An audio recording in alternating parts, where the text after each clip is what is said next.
Bom dia pessoal, tudo bem? Boa segunda-feira.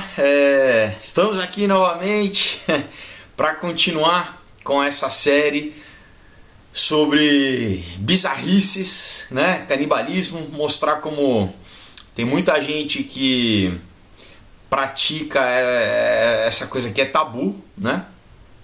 Alguns por medicina, outros obviamente abertamente por motivos ocultos, enfim. Um dos propósitos do canal é mostrar esses temas que muitas vezes a gente, né, não conhece, então, mas que também deixa mais claro como que uma galera aí trabalha, e no final acaba a gente fazendo também um revisionismo histórico que vai até a antiguidade, enfim, e chega nas elites e aquelas coisas todas, né? Então, antes de começar, só lembrar para vocês, olha, que tanto a Aurora quanto o Comunhão, os meus quadrinhos, você pode adquirir através da página do Aurora HQ no Facebook, que eu vou deixar o link abaixo, tá bom? Então, você pode receber pelo correio, autografado na sua casa, por enquanto o caos não está pronto, né? Daqui a pouco você também vai poder receber o caos. Mas enfim, então quadrinhos de primeira qualidade, tá bom? Para você receber aí. Então, vamos já começar aqui no texto, né? No vídeo passado eu, enfim, fiz uma apresentação de como tá esse tabu, né? Tá em voga, né? Lembrando que continua aqui a reforma perto da minha casa, então vocês vão ouvir de vez em quando, acho que uma furadeira aí, mas tudo bem. Enfim, como no Vale do Silício, né, a galera tá com essa coisa de transplante de sangue, daí a gente foi voltando na história, né, até o iluminismo, e aí a gente está começando, vamos mais para trás, né? Então assim, vamos já começando com coisas estranhas, né? Eu, né, falei que durante a Idade Média, né, era uma prática comum as pessoas comerem, tomarem sangue até na Roma Antiga, né, de, por exemplo, o gladiador que era morto ali na arena, né, que enfim, que os romanos tinham esse hábito de beber, né, o sangue do gladiador. Mas olha só que interessante, na China eles tinham uma outra prática, que era o tal do homem melificado. Tá? O que é isso, né? Vamos entender. Então, basicamente, é a arte de transformar um homem em doce. É sério, pessoal. Então, vamos lá, olha. Relatado pelo médico chinês Li Xinchen, em seu livro Chinese Material Medica, de 1597, claro que é uma tradução, né, em inglês, eu peguei isso no site em inglês, que o material de pesquisa eu vou deixar na descrição, né, do vídeo. O homem melado era um subproduto do processo de mumificação árabe. A receita é bastante simples. Pegue um voluntário idoso. Parece que é receita de bolo, mas não é sério, pessoal. Banho em mel, né? Alimente-o com nada além de mel, né? Porque aparentemente o voluntário ele defecaria, né, a partir de um tempo só mel, né? Então, quando ele morrer dessa dieta, você enterra ele, né? Quer dizer, você sela ele em mel e o enterra por 100 anos. Tá? Depois de 100 anos, ele seria como uma bala dura, que seria administrado para curar ossos quebrados ou enfraquecidos. De acordo com uma fonte, essa confecção de múmias de mel estava disponível em toda a Europa e China. É difícil determinar com certeza, né, mas eu não tenho um trecho considerando, né, que os europeus estavam consumindo, né, uma múmia de qualquer tipo diferente por mais de 600 anos. Então, a múmia egípcia ela era uma moda na Europa, né, como cura para qualquer tipo de coisa, incluindo coágulo sanguíneo, envenenamento, epilepsia, úlcera estomacal e ossos quebrados, né? Peraí que deu um pipininho aqui. Peraí. Vários produtos existiam naquela época, né? Então você tinha melaço de múmia, você tinha bálsamo de múmia e várias tinturas, né, com esse pó da múmia, né? Então ele se encontrava em vários boticários, né, que eram antigas farmácias em toda a Europa, né, esse pó de múmia que era parte da medicina básica do século XII até o século XX, por incrível que pareça. Então você tem vários textos médicos, né, mostrando esse uso prolífico em toda a Europa. O pó da múmia, até hoje, ele aparece como referência no arquivos de produtos de uma indústria farmacêutica chamada Merck, que é uma gigante farmacêutica. Então eles acreditavam que as múmias, né, você tinha vários tipos de mumificação, né? Um desses tipos era que elas fossem embalsamadas em betume, né? E também alguns achavam que esse betume removido das múmias tinham qualidades medicinais a princípio, mas não demorou muito até que a própria carne da múmia, né, quer dizer, aquela carne ressequida, né, tipo uma carne de sol, que ela fosse, né, um beef jerky, né, que ela fosse considerada beneficial à saúde. Quando o suprimento de múmias egípcias foi reduzindo, né, um negócio fraudulento foi aparecendo, né? Então a gente começa a entender, peraí, deixa eu tirar isso aqui para não cair de novo. Existiam muitos violadores, né, de pirâmides, não só pelos artefatos, porque você tinha, né, você tinha classes baixas, né, não era só aquela pirâmide gigante que a gente, né, de Gizé, né? Você tinha pirâmides menores com múmias também, era uma prática comum. E então, claro que saquear as tumbas, você tinha, né, dinheiro, ouro, prata, joias, mas muitos saqueavam, desculpa a furadeira, muitos saqueavam pelos cadáveres, né? Como eu já falei, né, anteriormente no vídeo passado, essa violação de sepultura continua até hoje, né? Continua até hoje porque tem muita gente do ocultismo que infelizmente usa, né, viola, rouba um cadáver para pegar material orgânico para fazer ritual, né? Então, voltando aqui, né, os cadáveres que tinham acabado de falecer, né, eles eram colocados ao sol para secar, né, e imitar esse tipo de mumificação. Isso, né, durante a Idade Média, quando ficou escassa as múmias, o número de múmia começou a ficar escasso, né? Então, entre os médicos, né, tinha um cirurgião francês chamado Ambroise Paré, né, de 1510 a 1590, né, que ele viveu, né, a época que ele viveu, e diferente da grande maioria dos médicos que, né, diziam que realmente essa terapia era funcional, né, ele foi um cara que se levantou contra isso, né, ele dizendo que o tal do pó de múmia, né, era uma bobagem, junto com óleo de cobra, pó de unicórnio, né, enfim, essas bizarrices, né.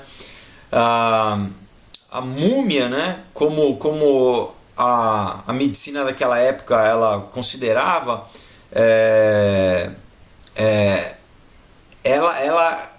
ela era, né, dizendo aqui, eram preparadas, né, passaram a ser preparadas através de um processo de pseudo-mumificação, né, desses cadáveres. Uma outra recomendação era uma coisa chamada tintura vermelha, né? Foi desenvolvido pelo médico alemão Oswald Crowe e logo também se tornou um remédio popular usado em Londres no final do século XVII. As traduções, né, dos escritos do Crowe, desse médico, descreviam como fazer. Então era assim: escolha uma carcaça de um homem vermelho, aqui, enfim, naquela época, talvez um indígena, né? Enquanto, claro, né, sem defeito, ou talvez ruivo, né? Talvez ruivo, porque tez avermelhada, né? Então aqui não está claro no texto, mas como diz aqui claro, eu acho que então não é indígena, deve ser ruivo. Sem defeito, de idade entre 20 e 24 anos, que foi enforcado, né? E tendo sido exposto um dia e uma noite ao ar livre, no sereno. A carne deve ser cortada em pedaços e transformado em pó e misturado com mirra e aloé, né? Depois amolecido em vinho. Depois de ter ficado durante 2 dias para secar ao sol e absorver os efeitos da lua, né? Olha aí, sempre está ligado com alquimia, né? Antes de ser defumado e finalmente destilado. Aparentemente o cheiro do líquido, né, porque imagina a carne em putrefação, era disfarçado com aroma, né, do vinho e do sabugueiro. A gente tem um livro recente, né, de uma autora chamada Louise Noble.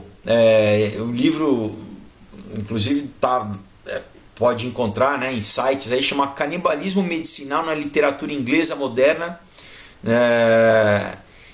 E você tem um outro do Richard Sugg, né, que é da Universidade de Durham, que é assim, Múmias, Canibais e Vampiros, a história da medicina corpus, né, ou medicina de corpus, né, do Renascimento aos Vitorianos.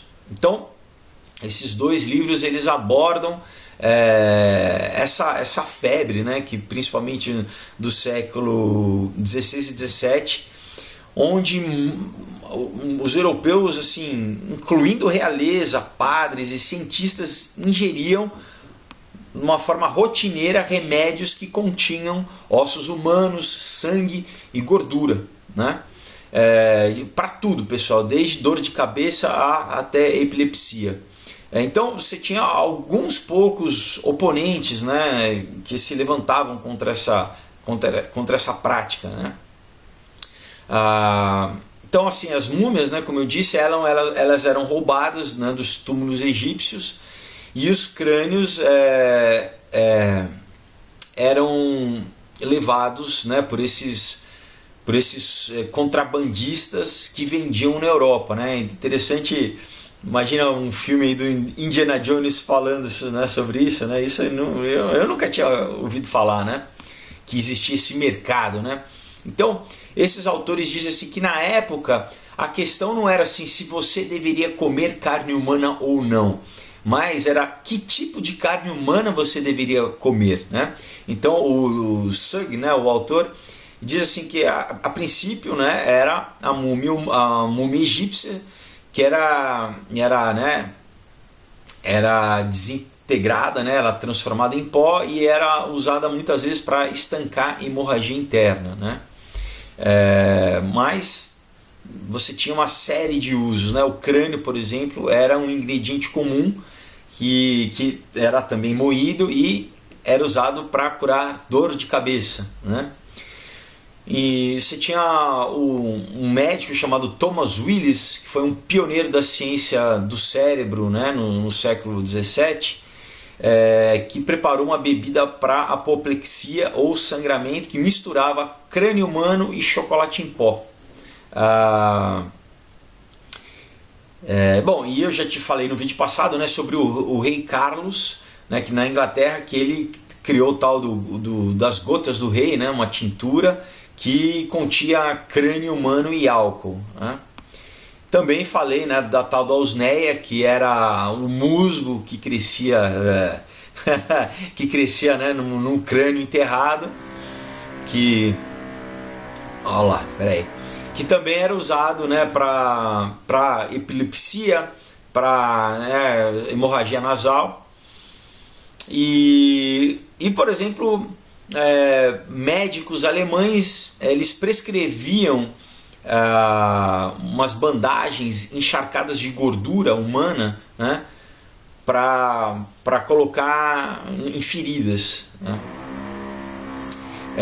E claro, voltando, né, ao tal do tema muito do vídeo anterior e desse também, o sangue, né, principalmente adquirido o mais fresco possível, era o quesito mais difícil de ser encontrado, mas era o que para eles era o que promovia maior vitalidade. Então você tem uma figura que eu já falei em alguns vídeos que é importante estudar, que é o Paracelsus, que muitos consideram o pai da alquimia, né? Você tem o Flamel, mas o Flamel é uma figura que muitos dizem que é mais mitológica do que histórica, né? Mas o Paracelsus, enfim, ele está bem registrado na história, né?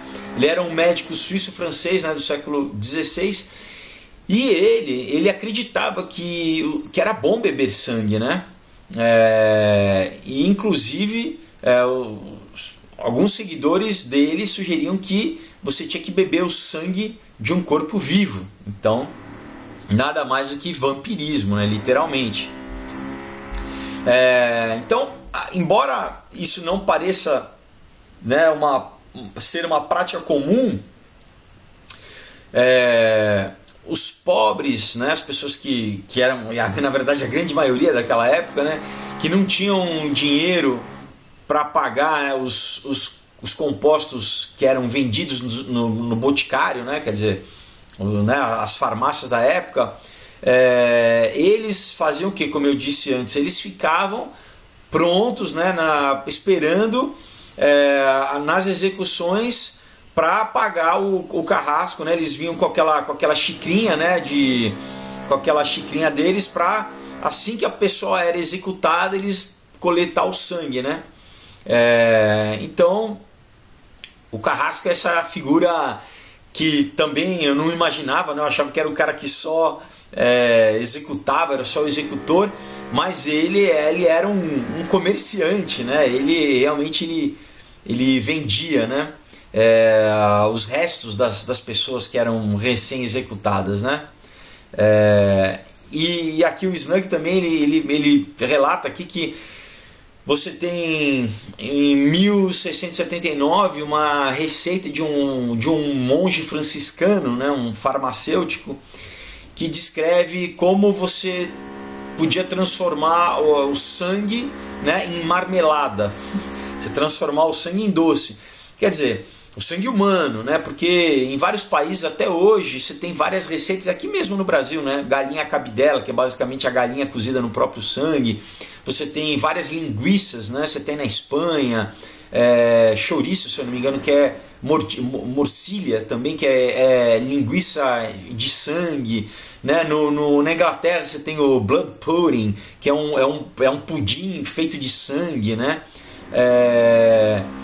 Aqui é o mesmo processo, só que com sangue humano. Agora, se a gente for ver de um ponto de vista bíblico, né, isso sempre, né, é sempre condenável, mesmo de animal, né? Você vê que antes mesmo da lei mosaica, ainda no Velho Testamento, em Noé, Deus já fala para não beber o sangue, né? Eu até separei aqui para vocês. Quer ver? Deixa eu pegar aqui.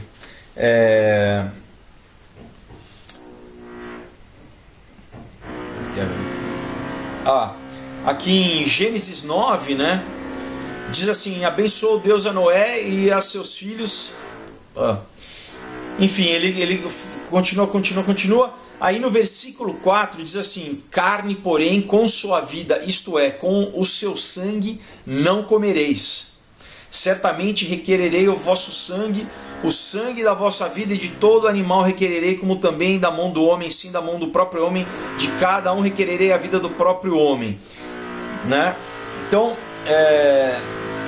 aqui já antes, na verdade, de Abraão, antes da lei mosaica, né, do Levítico, depois no Levítico, né, a gente tem aquela série de... Oi, pessoal, desculpa, tá difícil, né? É que eu é esse horário que eu tenho para gravar. E eles estão fazendo isso o dia inteiro. Levítico tem todas aquelas práticas, né, que até hoje os ortodoxos fazem, como eu disse antes, que é o quê? É derramar o sangue do animal, porque a vida está no sangue, né? Por isso que, né, enfim, a gente chega em toda a questão de Jesus, do sangue, né, e como o ocultismo, o sangue é importante para eles. Mas enfim, então a gente vê aqui que ainda em Noé, né, Deus já fala assim, olha, não come o sangue, né? E daí é interessante, você fala, poxa, por que muitas culturas, né, ainda hoje continuam comendo sangue, né? E alguns o sangue humano também, né? A gente vamos ver isso aqui um pouco mais para frente, né? Então assim, o consumo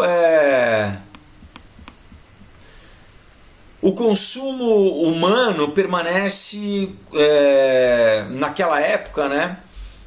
Como uma ideia homeopática, diz a Noble, né, a escritora. Eles usavam assim, por exemplo, se você tinha dor de cabeça, então você usava a cabeça, né, o crânio, pó de crânio moído. Então, se você tinha uma doença sanguínea, então você tinha que beber sangue, né? Mais ou menos assim. Se eu tô com um problema de alguma área do meu corpo, eu teria que consumir aquela parte do corpo para curar, né? Uma coisa, enfim, bem, né? Não tem lógica nenhuma, né? Mas era como naquela época eles pensavam, né?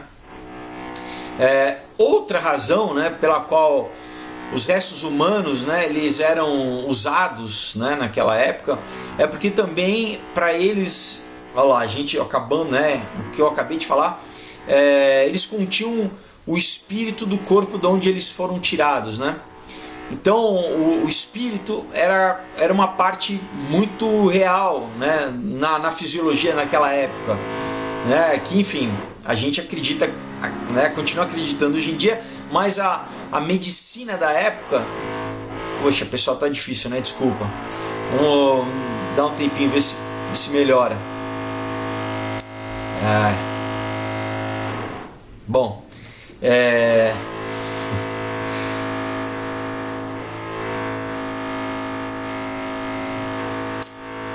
desculpa, pessoal. Bom, vamos lá. Eu vou falar alto, tá? Para ver se a gente... Então, o espírito era considerado, né, uma parte real na fisiologia que ligava o corpo e a alma, né? Então, nesse contexto, o sangue era especialmente poderoso, né? O Snug, ele diz assim, entre aspas, eles achavam que o sangue carregava a alma e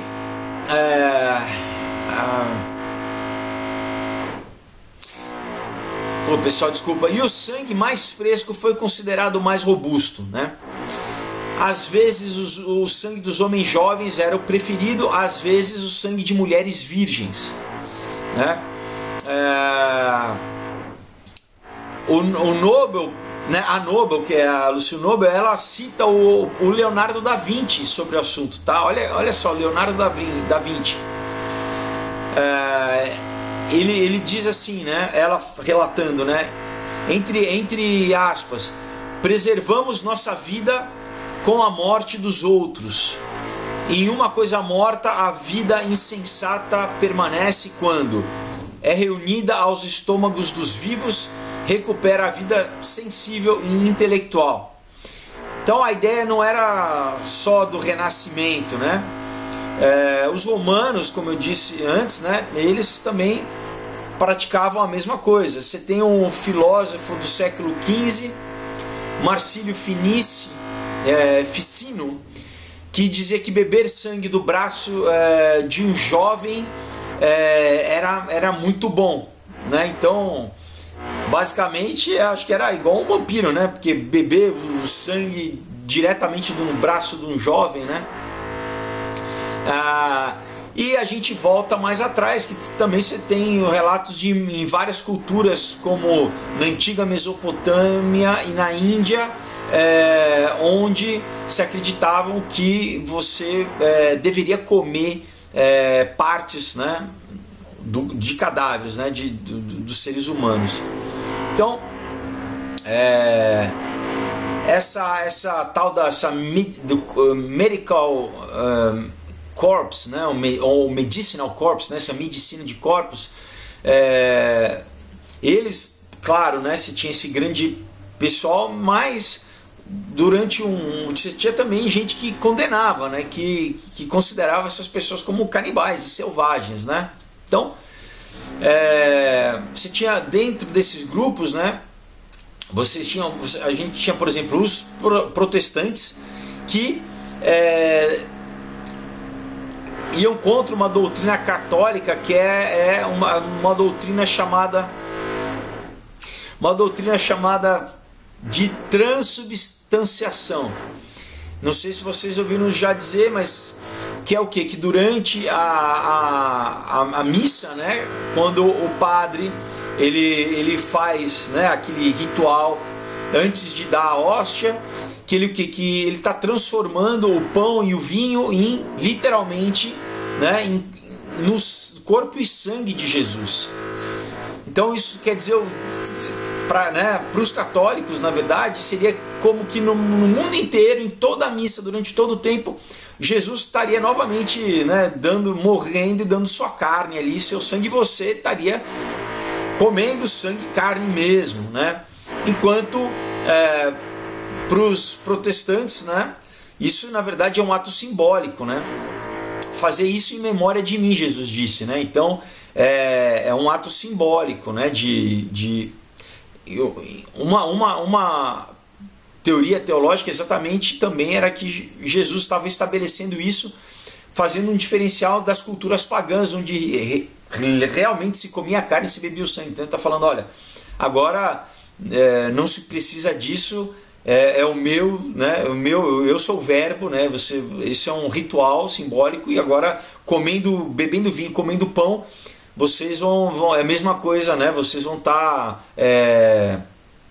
tendo, né, o meu corpo e o meu sangue foi derramado por vocês, mas isso é uma forma simbólica, né? Vamos continuando aqui. Então, assim, até mesmo um filósofo conhecido, né, que é o Montaigne, né, num ensaio dele do século XVI, ele escrevendo assim sobre canibais, ele escreve exatamente sobre o canibalismo no Brasil, tá? Porque, não sei se vocês sabem, né, a gente tem vários relatos dos índios, né, que eram canibais. Isso eu inclusive abordo, né, no Comunhão. E que você tem até acho que era o Frei Sardinha, se eu não me engano, que foi canibalizado, né? Acho que os tupinambás eram canibais. Você tinha Caboré, se eu não me engano, você tinha algumas tribos que eram canibais, né? Então ele diz assim que esses canibais do Brasil, que os europeus não eram nada melhor, não eram mais civilizados, né? Porque olhavam, são os indígenas, são, né, os povos sem cultura. E ele mesmo faz uma crítica aos próprios europeus que, né, estão falando dos canibais, mas, né, na Europa as mesmas coisas aconteciam, né?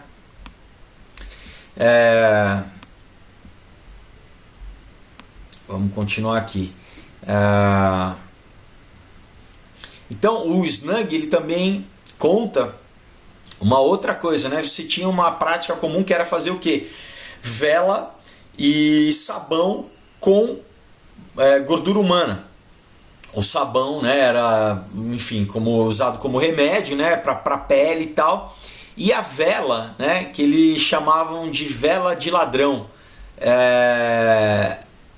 ela, segundo eles, né, eles acreditavam que se a vela estava acesa, né, numa casa e alguém tentasse entrar, a pessoa ia ficar paralisada, né, vamos dizer assim.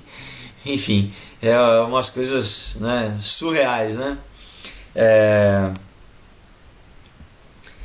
Então, assim, a gente tem também vários relatos na literatura, né, em poemas, em obras literárias, falando sobre essa prática, né? Você tem, por exemplo, o próprio Shakespeare, né? Ele também tem relatos, né, sobre isso.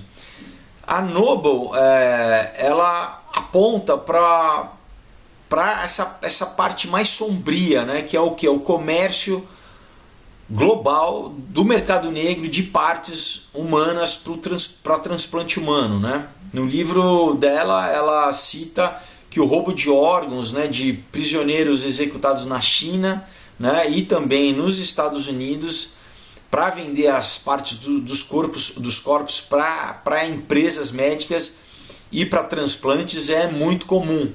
Então ela diz que isso é um eco perturbador do passado, né? Um remanescente. A ideia de que se o corpo está morto, você pode fazer o que quiser com ele, né? Então, inclusive já tem alguns filmes sobre isso, né? Sobre esse mercado de tráfico de corpo, né? Primeiro começa com o tráfico humano, né? E depois tem relatos em hospitais até que forçam o óbito, né? Muitas vezes de indigente, de pessoas de menor poder aquisitivo, né? Para o quê? Para esquartejar a pessoa e realmente vender, né, os órgãos das pessoas, né?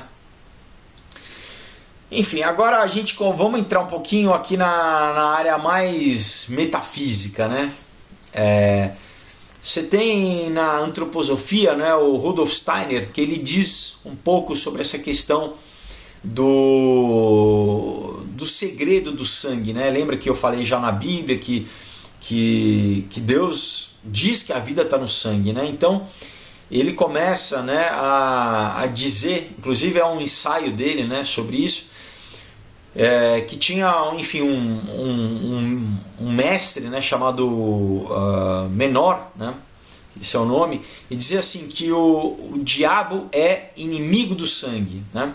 Ele aponta que como o sangue é o que sustenta e preserva a vida, o diabo, que é o inimigo da raça humana, deve, portanto, ser também inimigo do sangue.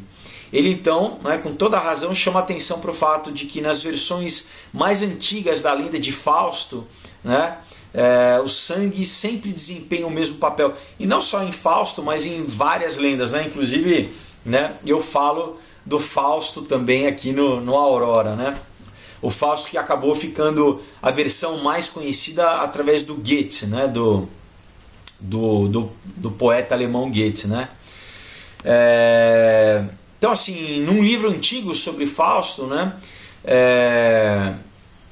o Fausto ele faz o que? Um corte, né, na mão esquerda com um pequeno canivete, né, e então ele pega uma caneta, molha no sangue e ele assina, né, um acordo,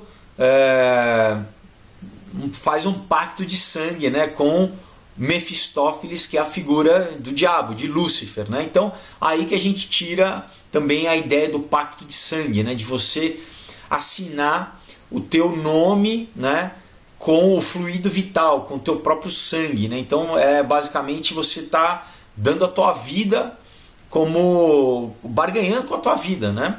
E o que muita gente continua fazendo, né, até hoje, né, aqui fez um pacto com o diabo, né? Então é assim, né? No livro, né, diz assim: ó homem, escape, tudo isso é autêntico o suficiente, mas agora vem a observação de que o diabo é o inimigo do sangue, né? E que ele exige que a assinatura seja feita em sangue, né?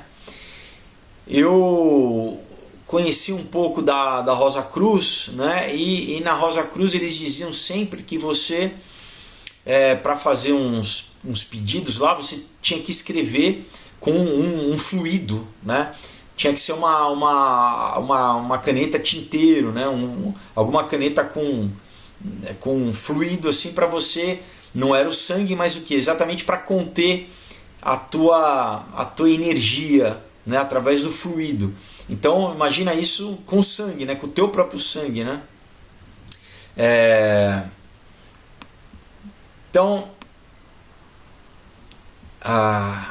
né, no poema, né, do Fausto, né, nos mais antigos, o sangue exatamente é um elemento essencial, né, para o diabo, que ele exigia que não fosse só né, assinado com uma tinta neutra, mas tinha que ser com o sangue. Então a gente consegue, né, deduzir que quem vai para essa linha, né, da magia negra, da bruxaria, né, eles também exigem que todas essas ações sejam feitas com o sangue humano e da própria pessoa, né? Muitos fazem cortes, enfim. Você vê que também na Bíblia diz o que você não pode se mutilar, né? Uma questão inclusive que chega, né, para tatuagem. Muitos teólogos dizem que a tatuagem na verdade você não deveria fazer porque tem derramamento de sangue, né?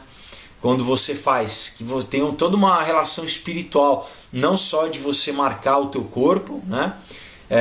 Então meio que é um auto sacrifício que você está fazendo ali, né? Que, enfim, meio que você está dando legalidade para, né, para entidades. Isso você pode acreditar ou não, mas enfim. Inclusive porque a prática da tatuagem tribal, né, nas tribos era sempre xamânica, né? Era sempre ligada a ritual, né? Não era meramente decorativa, né? Então assim, você tem vários, né, mitos e lendas, né, que falam sobre como a vida está no sangue, né? Como o sangue, né, conforme tá, né, escrito lá no Goethe, é um fluido muito especial, né? Então você tem essa irmandade demoníaca, né, que remonta até na verdade muitos dizem, estudiosos, que remonta até a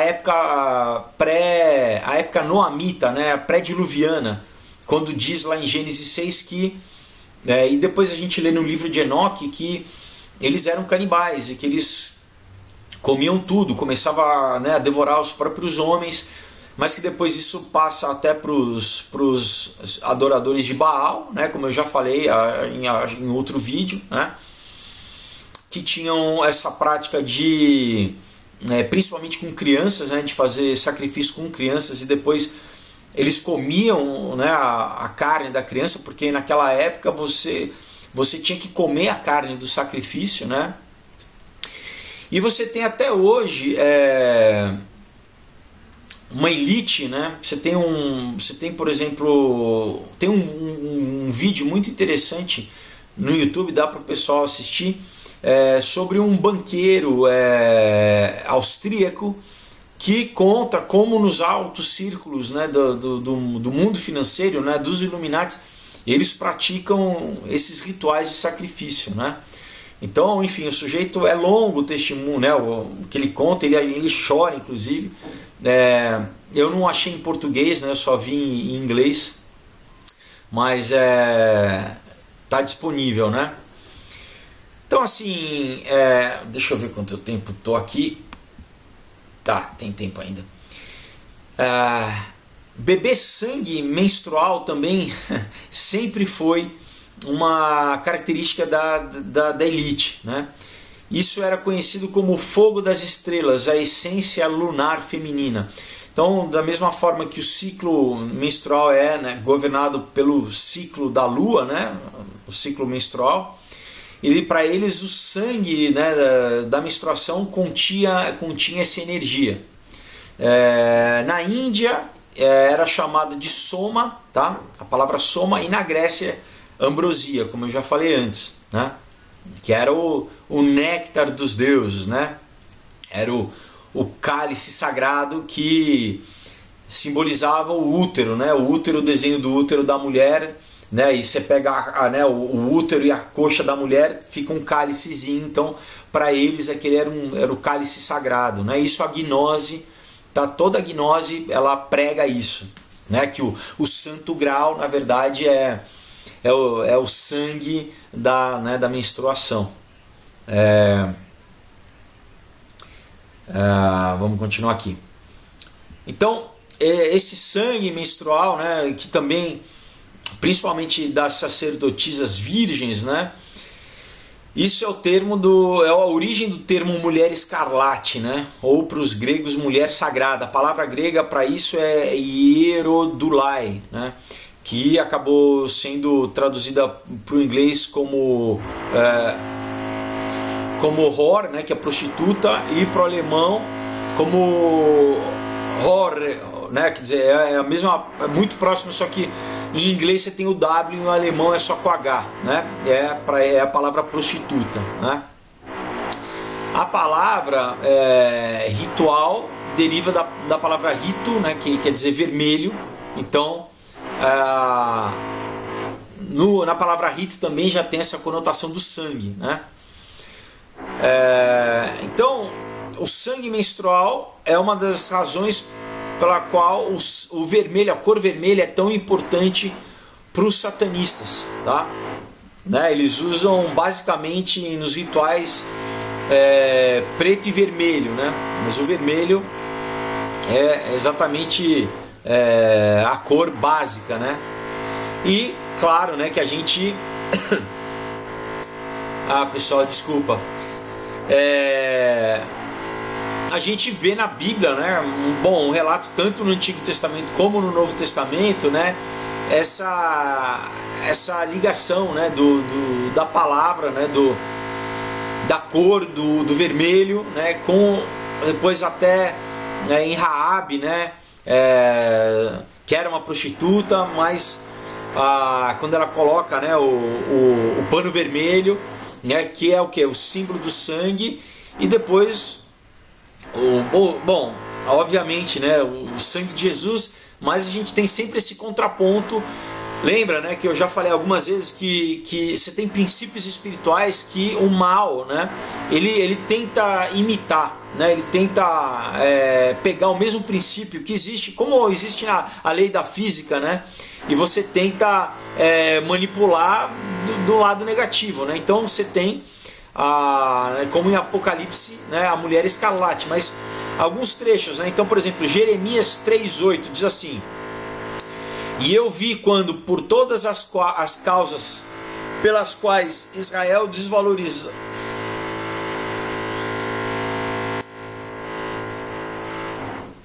quando Israel cometeu adultério, eu a havia afastado e lhe dado o divórcio, né? Mas a sua aleivosa irmã Judá não temeu, mas foi e se prostituiu também. Isaías 1:18, né? Vem agora e raciocinemos juntos, diz o Senhor. Ainda que os vossos pecados sejam como a escarlate, como o vermelho, né? Tornarei-as brancas como a neve, embora sejam vermelhos como o carmesim, serão como a lã. Então, né, Deus aqui em Isaías já falando que Deus iria purificar os nossos pecados, né? Em Apocalipse 17:5, né, diz assim: e na testa dela estava escrito o nome: Mistério, Babilônia, a grande mãe das prostituições e abominações da terra, né?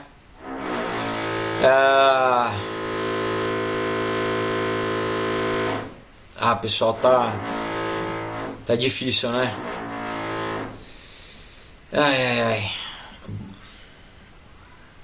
Bom, então, né, ao longo da história a gente vê que o sangue menstrual ele é descrito como possuidor de propriedades mágicas, né? Então você tem dois autores clássicos, né, famosos, né, o romanos, o Plínio e Agripa, né? Plínio, né, ele dedicou 2 capítulos do livro dele, a História Natural, descrevendo os sensacionais poderes do sangue menstrual, né? Agripa mencionou o sangue menstrual em vários tratados de feitiçaria, né? Os comentários dele são curiosos, né? Porque, por exemplo, ele diz que o sangue menstrual é prejudicial à agricultura, né? Ele diz assim que se esse sangue, se ele cair, por exemplo, né, a mulher na época não tinha OB, não tinha absorvente, né? Mas enfim, se elas estavam trabalhando ali e se o sangue, né, enfim, pingasse ou caísse numa videira, né, numa videira onde sai o vinho, que ele estragaria, né? E também que ele transformaria as plantas e as árvores estéreis, né? Quer dizer que as árvores não produziriam mais, né? Que faz as ervas queimar e faz as frutas caírem das árvores, né? Peraí.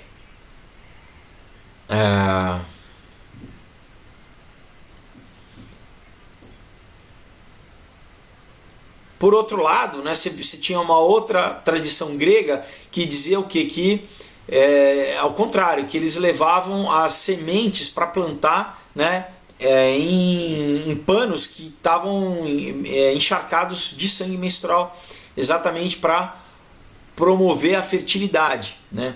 Você tinha os faraós egípcios que eles tinham esse hábito, eles diziam que eles se tornavam divinos quando eles ingeriam, eles bebiam o sangue de Ísis, né?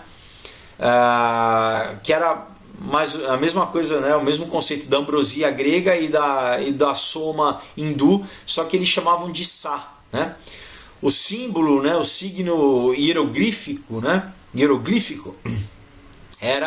Era o mesmo da vulva, né? Que para os indianos é o Ione, né? É um laço Ione, ou o Ankh daquela cruz egípcia, né? Então, eles, quando eles pintavam isso de vermelho, significava, né, o órgão genital feminino, que era a porta do céu para eles, né? Então, você tinha vários amuletos enterrados, né, com os mortos, né? Esse amuleto era chamado Tjet, né, que representava o que? A vulva da Ísis, né? A vagina da Ísis, e ele era sempre de alguma pedra vermelha, né? Ou coralina, ou porcelana vermelha, né? Ou até uma madeira pintada de vermelho, né?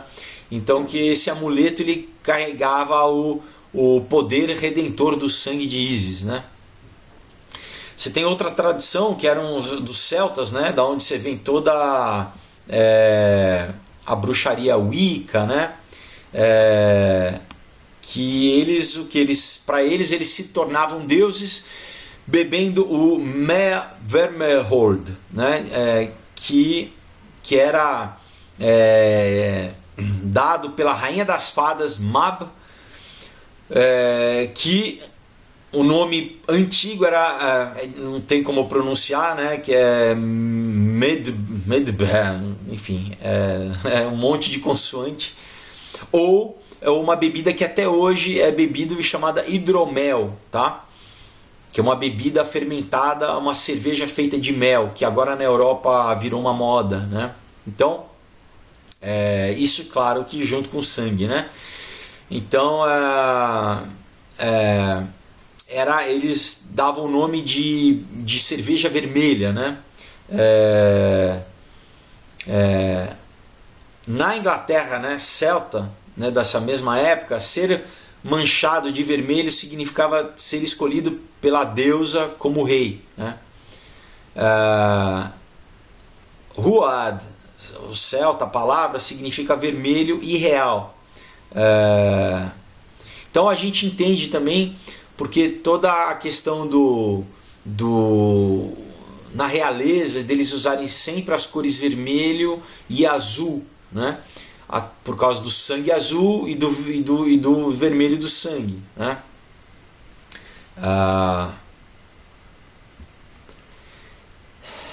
Você tinha uma bebida, né, que era tradicional dos reis, que o nome era claret, e que também significava iluminação, e que os reis eles deveriam sempre beber essa bebida, né, que continha o sangue menstrual.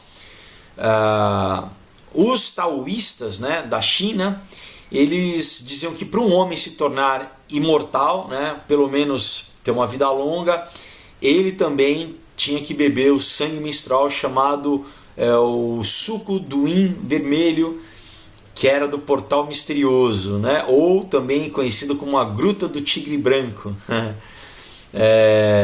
Os sábios chineses, né, diziam que esse suco vermelho era a essência da Mãe Terra e o principal elemento do yin, né, eles dividem em yin e yang, né, o yin feminino e o yang masculino, em que, enfim, que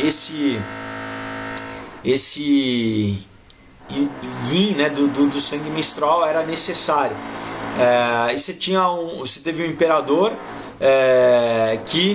chinês, né, chamado um imperador amarelo, que disse que ele tomou o suco yin de 1.200 mulheres, né? Então esse imperador, enfim, bebeu o sangue menstrual de 1.200 mulheres. Você tem um gnóstico, né,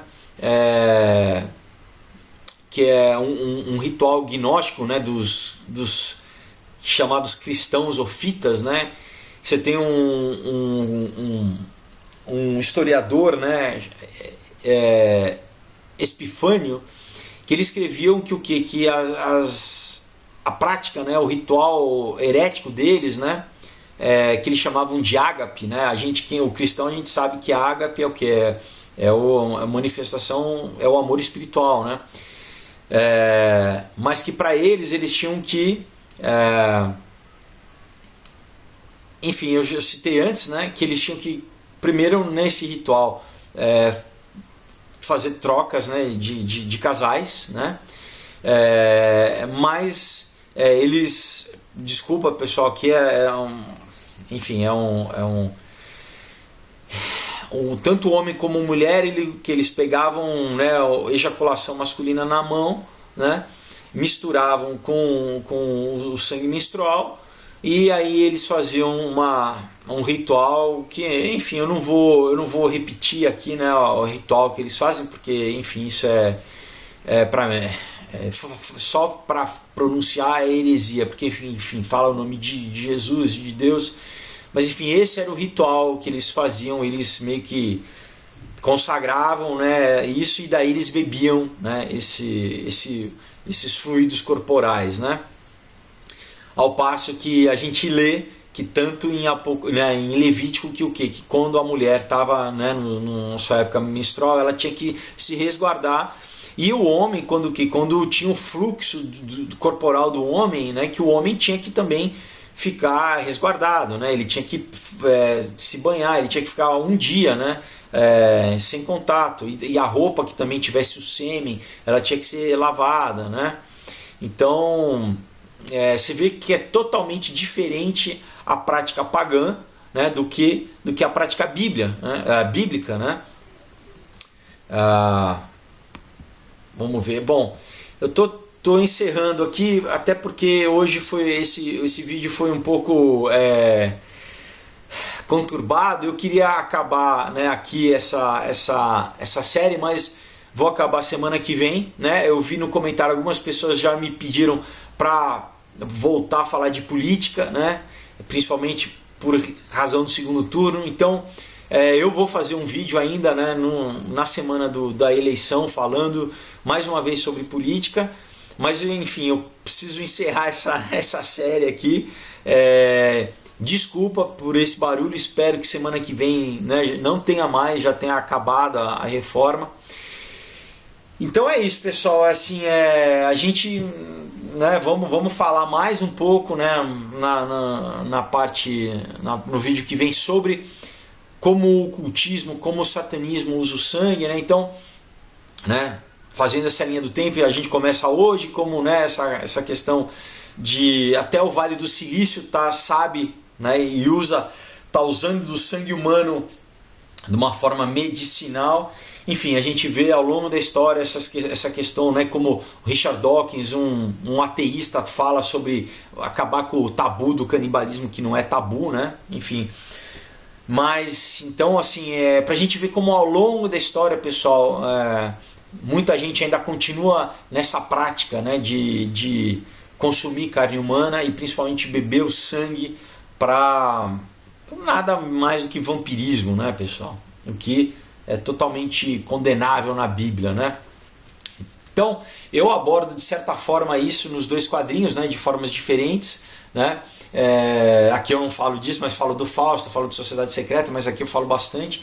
Então, assim, quem quiser, lembrando, né, a campanha do Caos acabou, né, batemos a meta, graças a Deus e a vocês que me ajudaram. Agora, quem quiser ter, por enquanto, os dois que estão prontos, é só entrar no link, né, que está aí na descrição da página do Face, me manda uma mensagem, eu explico direitinho como eu envio para vocês autografado pelo correio, tá bom? Então é isso aí, pessoal. Mais uma vez, desculpa pelo vídeo, pelo áudio, por esse barulho todo. Mas quinta-feira eu tenho, né, uma palavra aí de mais espiritual para a gente crescer, né? E semana que vem a gente fecha essa série aí, tá bom? Então é isso, pessoal. Boa semana para vocês. Deus abençoe e até quinta. Tchau.